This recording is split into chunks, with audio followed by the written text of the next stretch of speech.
Well, good morning again from Pennsylvania, and we are kicking off the U.S.-Chinese turn for the spring of 1916, and I just wanted to start off with letting you know that I'm filming this video before even the French have gone this turn.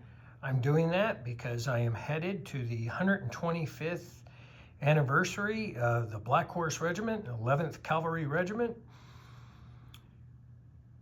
as we do a wreath laying at the tomb of the unknown soldier this weekend. So I'll be gone through Monday. And I proudly served in this regiment for a period of time, including in combat in 2005. This is our reunion coin from last year, so not this year's yet. The 11th Cavalry Regiment was part of the punitive expedition in Mexico in 1916 and famously led the last cavalry charge captured by Don Stivers in his famous painting, The Last Charge, in May of 1916. And so let's get on with our turn. So as the U.S. starts, there's going to be a couple things. First of all, I can't communicate any of this. I won't upload this video until after Tim has made a very specific posting to me about whether or not the French are going to give up one of their victory objectives, the victory objective that requires that he maintain the empire with all starting territories and colonies, because he would give up the colony of Tunisia to the Italians. There was a tremendous amount of dialogue between the Italian government and the Allies as they negotiated giving up territory, some of which would be this ahistorical event. I don't believe the French actually gave up Tunisia. In fact, I know they didn't. However, what they did do is promise good portions of the Austro-Hungarian Empire to Italy, and that actually came to fruition when the Italians did join the war.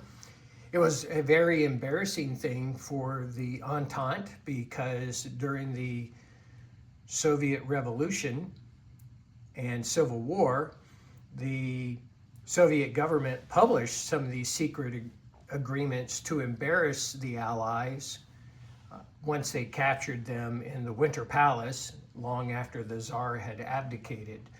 So just remember, folks, your secret agreements aren't always secret.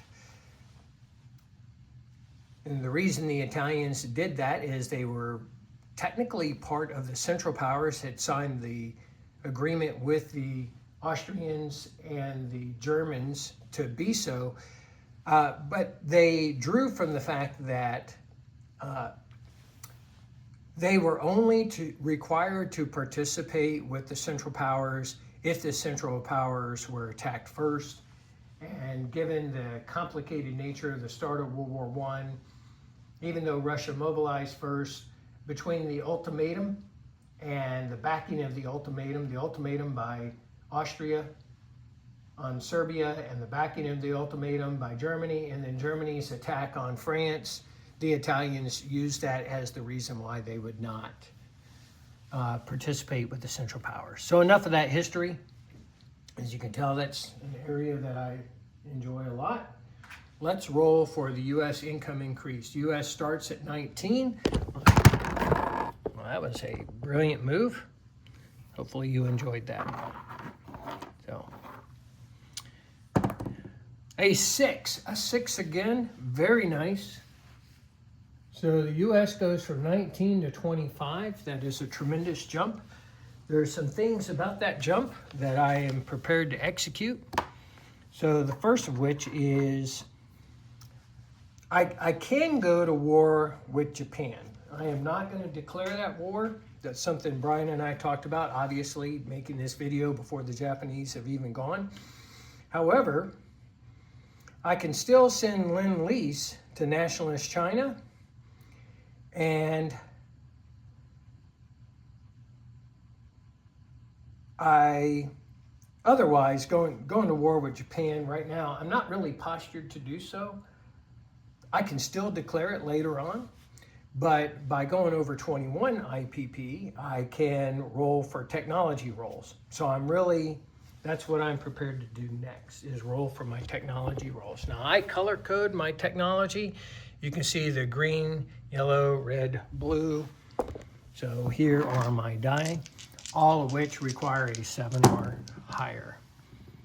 And it looks like green and blue are the successful. So that's going to be wartime economy at stage 1.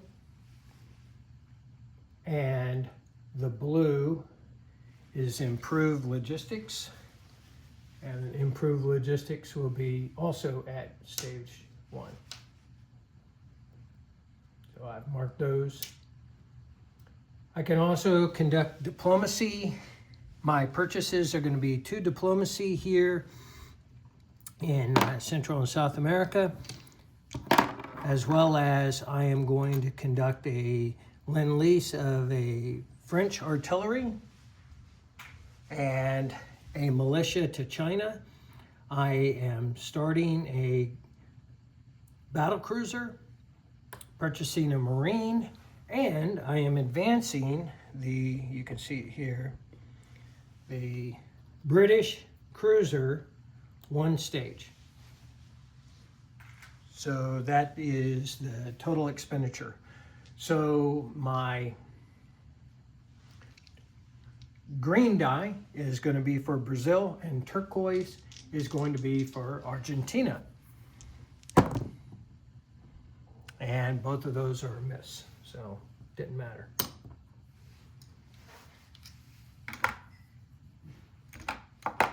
But the battle cruiser, stage 4, and I will have these units. And just because I'm not conducting any U.S. combat, I'm going to kind of do things as I move around the map. So the first thing is over on this side of the map, again, picking up in non-combat my 2 Marines, moving them to Hawaii on my transport, staying out of port, placing a new Marine in Southwest United States. On the other side of the board, I have an infantry in Washington, D.C. I'm going to non-combat him by rail to Southwest United States.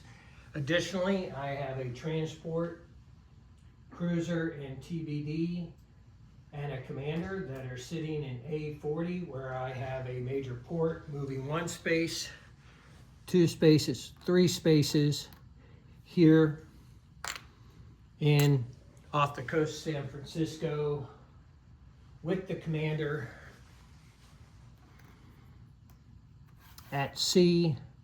Now you can see some forces that might be able to do some good in the Pacific. No other non-combat and certainly no combat moves in the Pacific.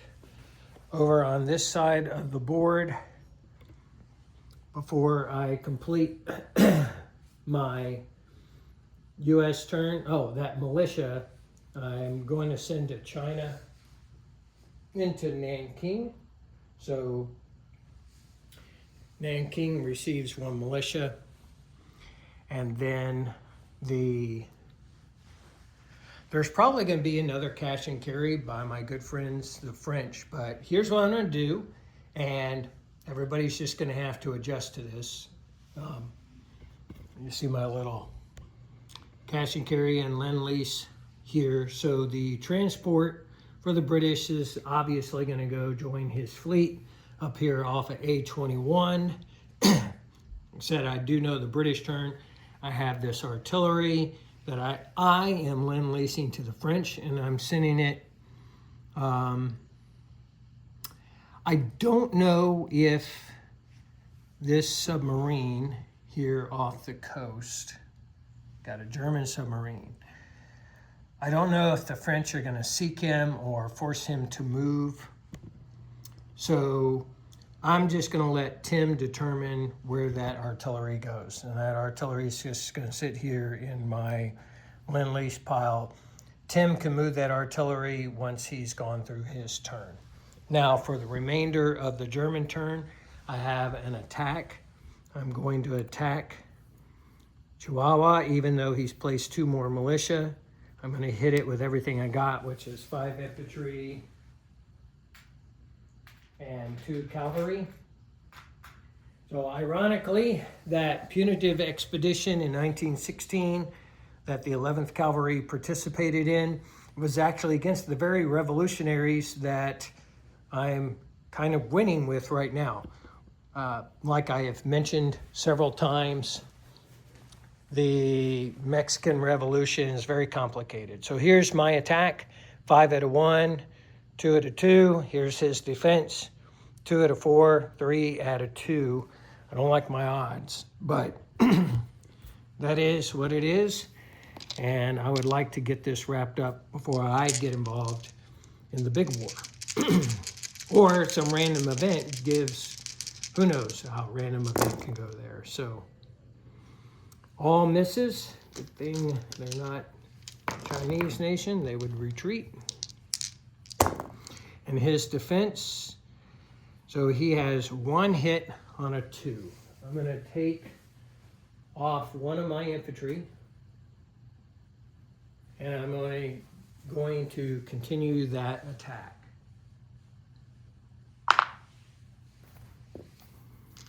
Even though we're starting to even up. But 1 more round won't hurt anything, would it? Except that I miss again.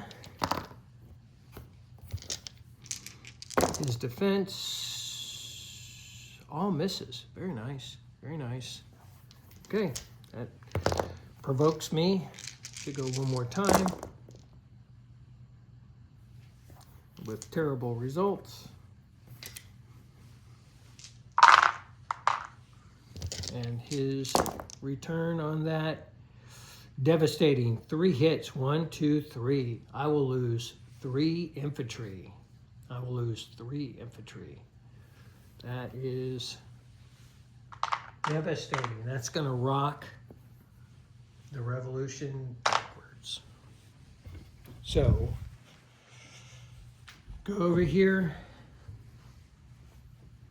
I lose these 3 infantry that were in the attack. However, I'm going to roll a recruitment. And I get the recruitment, which places 1 infantry back. So, not a good result for my friends. That's the nature of war and revolution. So, let's...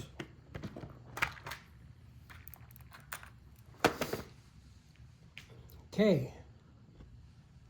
So, as we conclude, the United States is at 25.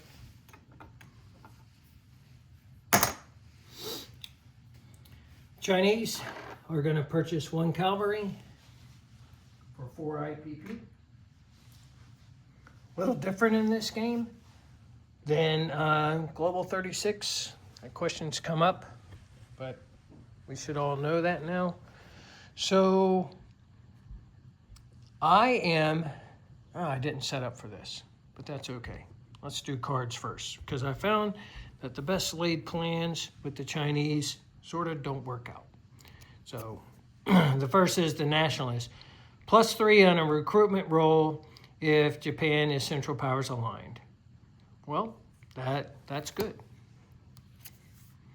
Zili get an infantry, so they only have 1 location, so I'm going to place that infantry in that location, which is right here in, I don't even know what, forgot the name of the territory, Hope.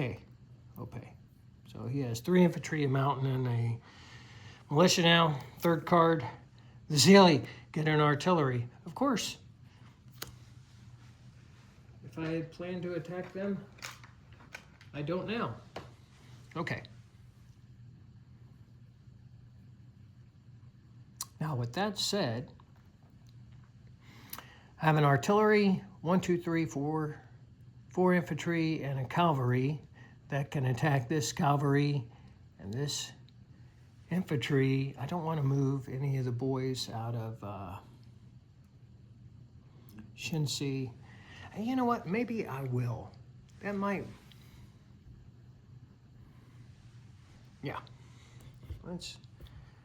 I'm going to attack with 2 artillery. Now that's a mountain, so 2 artillery, 3. I'm going to have 2 upgunned infantry with that artillery and a cavalry. 1 infantry is coming from Yunnan. 1 of those infantry is coming from Hopei. I'm sorry, so with that, 1 is coming from Hopei, 1 from Hunan, and then additional 2 infantry from the south, and that's 1s, and 2 infantry from, that is Shantung, and 1 more unsupported infantry coming from Hunan. So it's a lot. Let's start with that first strike without the cavalry. So, ooh, look at that. 2 hits. That's it. That's everything. That is everything. So, I like that result. That's going to result in a victory. We know those 2 artillery got through. We're redeeming. He's not even going to get to shoot back, but you know what I'm going to do? I'll probably retreat. So let's just roll the cavalry and the infantry coming from Shantung. So we know,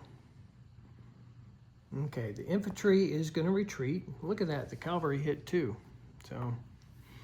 So we know the infantry retreats. We're going to leave him back. And then the 2 other infantry coming from the south there, wait, 1, 2, yeah, 3 infantry. 1 is supported, okay, so that's another infantry that retreats. And I'll show this, what it looks like. And then coming from Shantung, I actually hope these guys retreat. 1 is supported, and yes, so 1 of them retreated. The other 2 went. So, along with the artillery.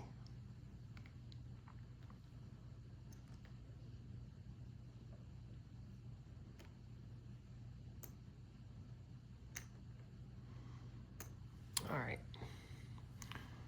So let me give a disposition, because that is a little confusing. Put my dice away. Okay. Definitely the color code system works. Okay, if we look at, so I use my finger. In Yunnan, I'd left an infantry back, 1 retreated, so there's 2 in Yunnan. In Sichuan, I had an infantry that retreated. The militia obviously didn't move. And then in Shantung here, I had an infantry, that's what that is, retreat.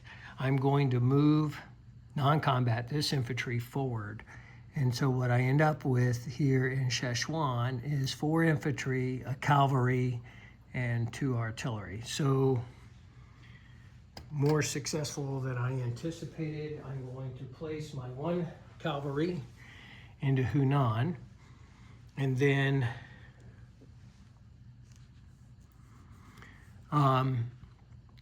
my recruitment will be against 1, 2, 3, 4, 5, 6, 7.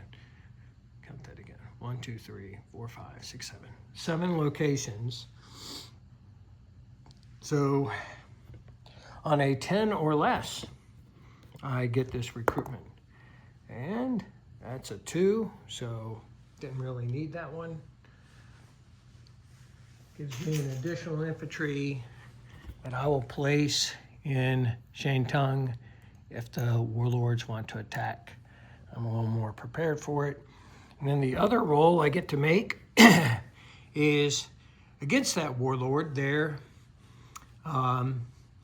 in Hope. I would love to turn him to my cause, because that's a lot of infantry and artillery that would look good in nationalist colors, and the result is a 9. So that didn't work out. I believe I've conducted all of Chinese things that I need to. The Chinese don't go up any additional money, so they collect 4 IPP. And with that, go over here to rolling for random events. All right.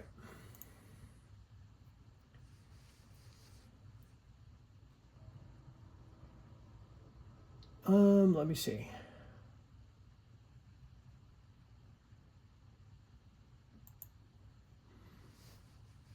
Okay, summer 1915 West.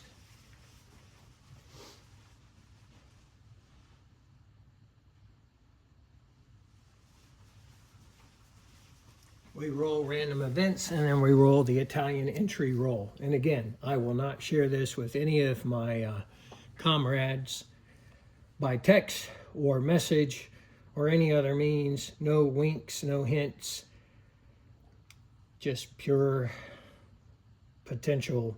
I want them for pain, because we've done terrible with random events. So the first is a Hejaz revolt. Okay, you guys can roll this out. I will possibly copy paste this to the notes once I actually post the video. But it is Hejaz revolt, and free Ottoman infantry and free and Ottoman camel in Hejaz roll combat if Hejaz is not Ottoman.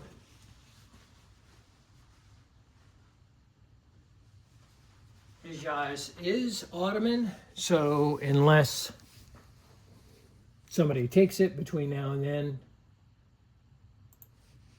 that's just going to be free units for him. Good thing it is not a elite camel, because he's gotten plenty of those. Now, this next one could also turn out very, very interesting. Not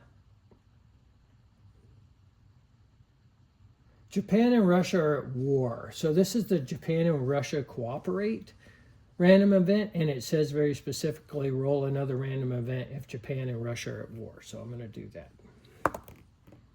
Oh my gosh, this is a good one. Brian and Tim and I worked on this event. It's ABC Pact Failure number 2. Argentina and Chile moved to stage 4 for Germany. Brazil moves to stage 4 for the US. On the diplomacy chart, the 3 minor powers do not align until their controlled major powers are at war with each other. In other words, Germany and the US. Argentina and Chile are at war with Brazil. No increase to US peacetime income. Get an infantry in each territory the nation owns, an artillery in Buenos Aires and Rio de Janeiro, and an Argentina dreadnought and 1 naval transport to Buenos Aires, Brazilian dreadnought and naval transport adjacent to Rio. The controlling major powers may lend, lease, and perform recruitments for their minor powers. So essentially, they're at war with each other. These units have to be kept separate, and it'll just be another sidebar activity that's taking place until the US and Germany are at war. So then the next matter is so no influence on Italy.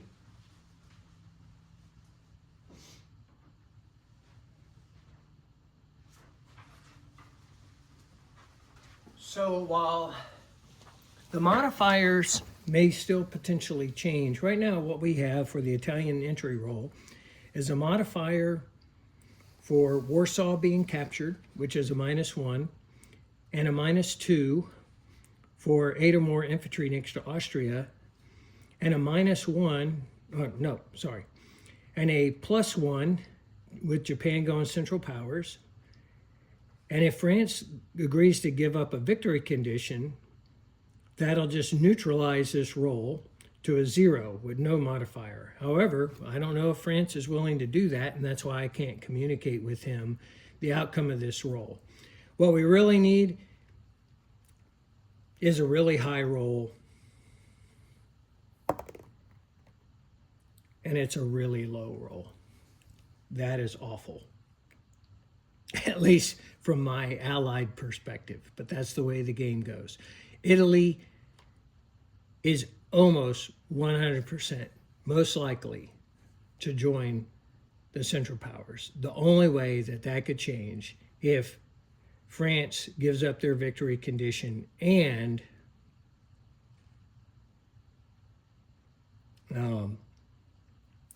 they take Warsaw back. But that's not likely. The number of units in Austria is not going to change either. My heart's sick for us. This is going to be a tough game with Japan and Italy in the Central Powers, but not a problem. Well,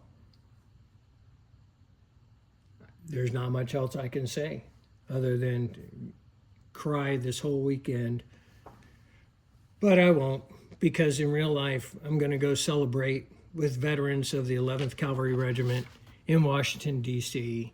I hope you guys also have a great weekend. Think of us while we're freezing outside, laying the wreath at the Tomb of the Unknown Soldier, out of respect for our very historical organization and all the soldiers who served in it.